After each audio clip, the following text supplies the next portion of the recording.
Overthinkers, my name is Courtney and welcome to the Overthinker Guide. So today we are going to be discussing which cruise line should you choose or finding which one is the best for you. There are so many cruise lines out there, and if maybe you just don't have an itinerary specifically that you want to go on, you just want to go on your first cruise, it can be a little overwhelming to decide what to choose. So I'm going to talk about some of the cruise lines I've been on and experienced. Now, I want to preface this by saying that my experience will be different from your experience, especially because some of my experiences were over a decade ago. So this is more to just provide some insight, but ultimately you have to make the decision of what works best for you. So the first cruise line I'm going to start off with is Carnival. So Carnival, I would say, the reason I'm starting off with this is because I think it's probably a really good overall first-time cruise line, and I say that because it's very budget friendly. I feel like this cruise line is a lot of people's first cruise line. I have not been on Carnival in 15 years, so in recent months and weeks, loyal Carnival cruisers say that the music's good, that they like the food. In particular, a lot of them mention Guy's Burgers because that is the burger chain that's on the ship. They say that the music is good in the clubbing area. So it seems like that is a good starting point. Now, as far as my experience, the last time I was on a Carnival cruise, I did not have a good time. Now, I was a teen, so this is coming from a teen's experience at that time. My mom had a bad experience, and I'll be honest, I can't remember what happened. I think it had something to do with them not giving her a medical fridge or something, and they messed something else up. They took her needles, or because she's a diabetic, so they messed something up, and that kind of set a bad taste in her mouth. And then the next part of why we didn't like it, I don't think this is on the cruise line. This is more on us not researching, which is why I stress about researching in my other videos. But when we got to the cruise port, we really didn't do anything because we didn't have any excursions planned, and we didn't research the port beforehand. And granted, I feel like this is before everything was a little bit more robust for research, but we didn't know what to do, so we kind of got off the ship, walked around the cruise terminal area for a hot second, and then came back on both ports we were at. So it wasn't a great cruise. Now, like I said, I've had a bad experience. That was 15 years ago. I'm not gonna say that I won't go on Carnival again, because I just think that's not true realistically, but I honestly don't have any plans on going on Carnival soon. I think it's just in the back of my mind, I do think it's still because of that past experience, even though I know that's not fair because it was so long ago. I'm saying this to share my experience, but there are many loyal Carnival cruisers who love that cruise line. They've been on it for 20 plus years. They love Carnival.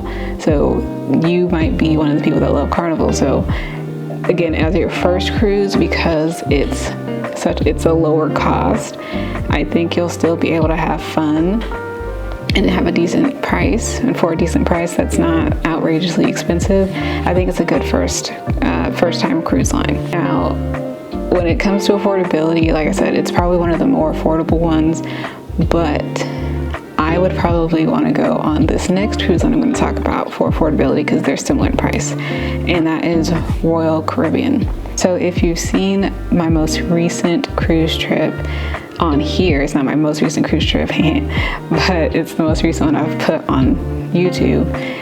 I took a Royal Caribbean cruise to Haiti, to their private island in Haiti. And actually, earlier last year, I went on a Royal Caribbean cruise as well at the beginning of the year. And that was actually the first cruise that I booked for myself as an adult.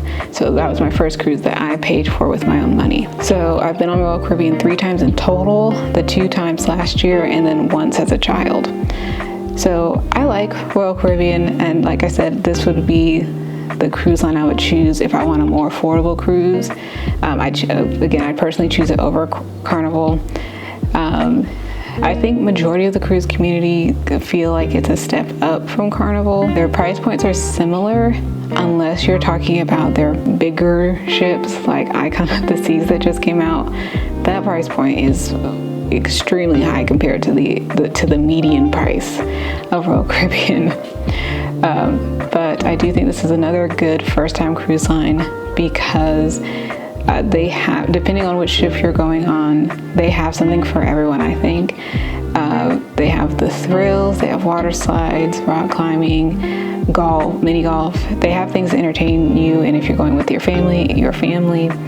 So it's definitely a good family-oriented cruise line. So I've been on it twice in 1 year. Would I say that this is my favorite cruise line?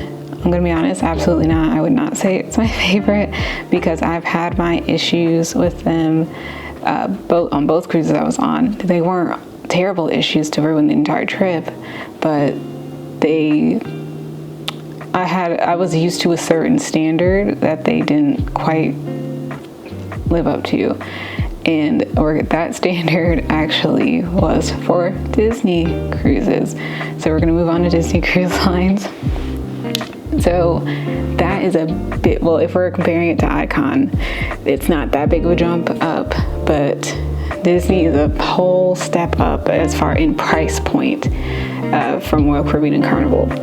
So Disney Cruise Lines is what it is. It's a cruise line with Disney everywhere. So I have been on 5 Disney cruises in my life.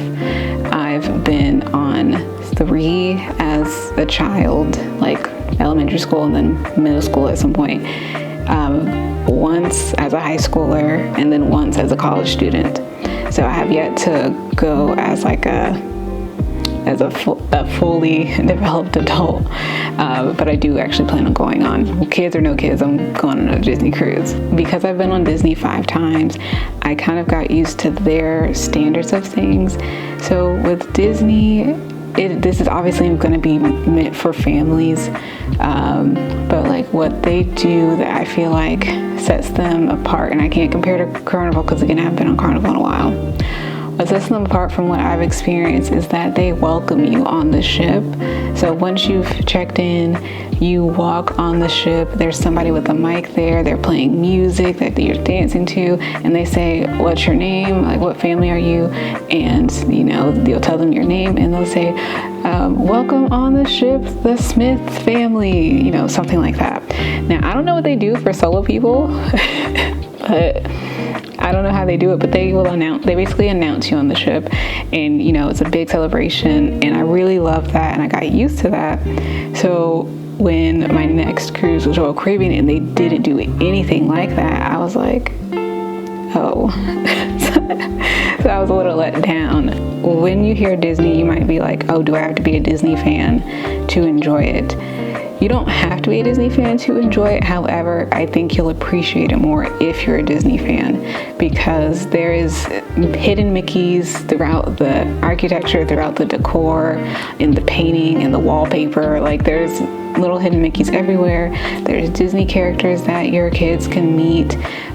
I think in some of the newer ships they have the Bippity Boppity Boutique for if you want to have them dressed up as princesses, and then they have prince or princesses, I think, and then they have the pirate, I don't know what the pirate one's called, but they have one for pirates as well. I think that's very cute. I know that they have those in the parks, so the fact that they brought them on the ship is really fun for the kids to get dressed up.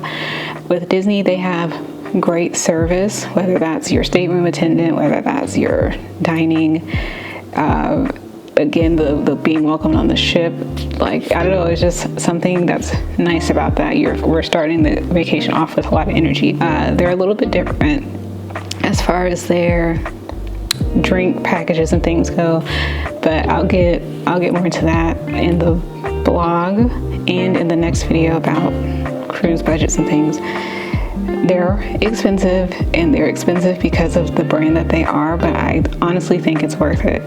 I'm a little biased because I am a Disney fan, so I do think it's worth it. However, I don't know if I would suggest this as a first-time cruise, even though I do think Disney was my first cruise, just because of the price point. Now, if you can afford it with no problem, then have at it. Go have that be your first cruise, especially if you have kids. Like, they'll love it. But I just think if you're just wanting to get your feet wet in the cruising life, start with Carnival or Royal Caribbean.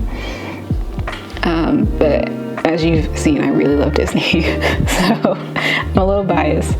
Now, because I've been on it 5 times, you're probably like, oh, that's her favorite. And if you had asked me that a month ago, then yes, you would be right. But I think this next cruise line has changed my mind a little bit, and that is Virgin Voyages. So that is one of the newest, if not the newest, cruise line out there right now. It is adults only, so it's already very different from the other cruise lines. But here's the thing about Virgin. That's not the only way that they're different. One thing that they had in common with Disney, there's a couple things they actually have in common with Disney, surprisingly. With Disney, they welcome you on the ship as well. Now, they don't announce who you are like Disney does, but they are dancing with you as you come on the ship. But here, and I didn't really talk about it in the other cruises, but they are different because they do things differently. With traditional cruises, they have your main dining room and a buffet, specialty dining that you have to pay extra for if you want to, drink packages, and gratuity charged separately. So that's the traditional setup. Disney's a little different because they don't have a main dining room, that you go to different restaurants. So they have rotating restaurants, and they still have the buffet area, but they have restaurants that you choose to go to each night. There is Virgin Voyages, who is the same way. So that's another way that they're similar, is that Virgin Voyages has a rotating, I keep saying rotating, but it's like restaurant reservations. They don't have a main dining room. They have 6 restaurants that you can eat from. They don't have a buffet. Actually, they have it's almost like a food court style or a food hall. It's called the Galley, and they hand make that food for you. So if you want a burger, they're gonna make it for you. If you want ramen, which they do have, they're gonna make it for you. They have bento boxes, salads, and other things. And this is just lunch. This is not including breakfast. And I think dinner is a different setup. So they're a little bit different, which I actually like. It's hard because I like the main dining room because you get to know your servers after, over the days, over the nights.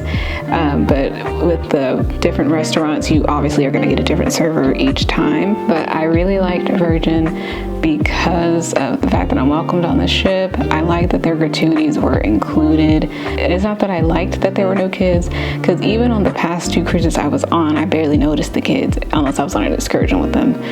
I really like the service. The service is just as good as Disney. Yeah, I really enjoyed myself. Now, again, I haven't been on Disney in a few years. It's been it's almost been 10 years. Oh my gosh. So I would like to go on one again to do a full comparison, but right now I think Virgin Voyages may have edged out Disney. Virgin Voyages is the most recent cruise that I've been on. I have not posted it yet. That will come in a couple of weeks, but I don't know if I would suggest this as your first cruise if you plan on trying out other cruise lines as well. If you go on Virgin and you're like, I'm gonna stick with them, I don't want to go to anyone else, then go on Virgin as your first cruise.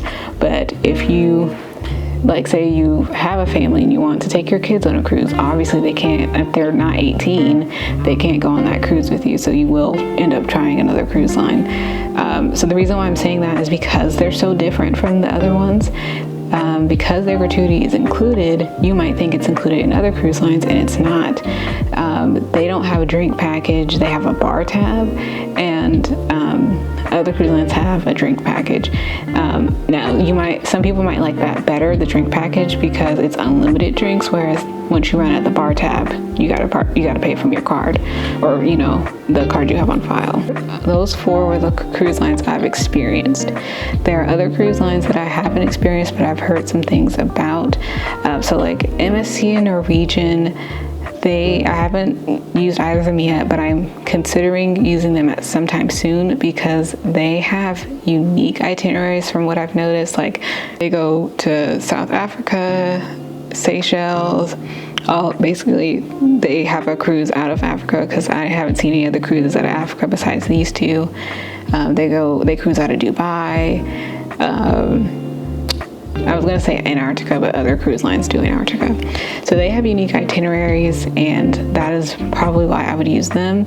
I've also heard they're on the more affordable side as well. It's just I haven't used them before, so I can't compare right now. Celebrity is another one I've heard good things about, which is a slightly more luxurious version of Royal because they're under the same company. But I actually think you can use like your loyalty points with Royal, if you have them, can also go with Celebrity. And then we have Princess Cruises, which is, I believe, the luxury version for Carnival, or luxury. Because both of these have more luxurious lines outside of this, but like a slight step up from Carnival. My dad and stepmom have been on 2 Princess Cruises in the last year, so it's clear to say that they enjoyed their cruise on there. And then I've heard about Holland America. Okay, for me, I'm not going on Holland America anytime soon, just because it seems like it's for an older crowd. I don't think that's my vibe. At least not right now in this point in my life. But I've heard good things about Holland America also. Those are kind of the different cruise lines that are most talked about. It can be hard to choose from. You have to find out which one is the best vibe for you. But ultimately, what's going to make your decision is the itinerary and the money. So if you find 2 cruises that have the same exact itinerary, but one is a little bit cheaper, maybe look at the ships, and whichever ship you like more, I mean, if one is cheaper, you're probably going to go with the cheaper one, but still look at that ship and see what the ship offers. And if you're fine with that, go with that one. Because again, even though you're going on a cruise to go to the places, you still got to sleep there. You're going to be on that ship every night. So I still think the ship that you choose is important when it comes to comparing. And if your destination is more important, then of course go with the cruise line that's going to your destination.